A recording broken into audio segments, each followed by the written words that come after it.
Leading presidential candidates are aggressively courting Gatundu South Member of Parliament into their camps as the battle for Mount Kenya votes escalates. The Chama Cha Kazi leader was due to hold talks with President Uhuru Kenyatta and ODM leader Raila Odinga in Dubai.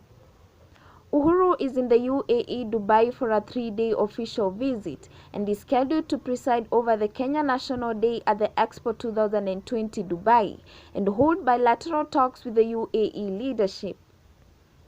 On Tuesday, the Gatundu South MP was seen in a photo alongside Health CS Mutahi Kagwe, his agriculture counterpart Peter Munya, and Nairobi Governor aspirant Richard Ngatia. Kuria also posed for a photo with Raila Junior, the ODM leader's son. On the sidelines of the Gulf Cooperation Council Kenya Business Forum, to be opened later today by President Kenyatta, Kuria wrote on his Facebook page. Kuria had been hospitalized at the American hospital in Dubai since last year October after suffering third-degree burns on his feet due to a faulty electric mat. The Member of Parliament, who was discharged from the hospital on Saturday, has captured national attention ahead of his homecoming this weekend. Allies of Deputy President William Ruto are rolling out a grand reception for him at his prayer rally at the Thika Stadium. His dalliance with the Uhuru men and his invitation to the Dubai Expo 2022 has swelled speculation that he could join the president's camp. Raila, who has also been on a trip to India for the treatment of his daughter Rosemary, was due to join Uhuru in Dubai. The president has declared open support for Raila as his preferred successor, to the chagrin of Ruto's camp. Kuria is one of the pioneers of Ruto's Hustler Nation movement, but fell out partly because of the DP's position against small parties. Despite being in Ruto's camp, Kuria has previously affirmed that he, however, enjoys a cordial relationship with Raila. Since his hospitalization, Kuria has been breathing hot and cold about his allegiance to Ruto's Hustler Nation movement. There are reports that Ruto was forced to travel to Dubai early this month to hold private talks with Kuria about his place in the new Kenya Kwanza alliance. In photos that the DP shared online, the DP was accompanied by Kapseret MP Oscar Sudi. I updated them on my recovery progress and formally invited them to join me and all Kenyans during the February 19th Thanksgiving prayer day in Thika, Kuria said in a social media post.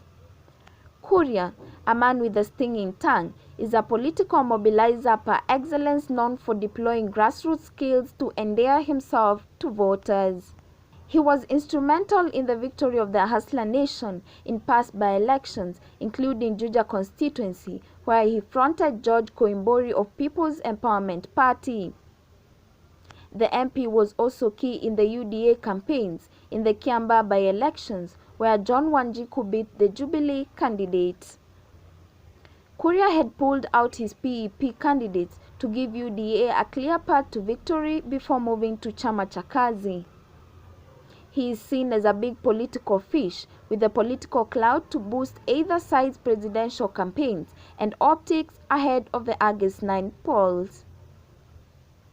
The DP's Kenya Kwanza team is said to be worried that Kuria might be heading to Raila's Azimio la Umoja. Ruto's team is said to be softening its stance against small parties in Mount Kenya in a bid to woo Kuria from crossing over to Raila's camp. The Gatundu South MP's decision not to defend his seat in the next polls has also left critics guessing about his political plans. Saturday's rally at Thika Stadium is expected to give a clear picture about Kuria's next move, with Ruto expected to lead his troops to the venue. There are reports that Raila's allies have also been invited to the interdenominational prayer session, loaded with heavy political symbolism. The Member of Parliament has been releasing doses of political optics, triggering speculation he could be warming up to Raila. Raila Junior on Tuesday invited Kuria to join Azimio. I have asked him to join the winning team Azimio so that we move Kenya forward together, Raila Junior tweeted.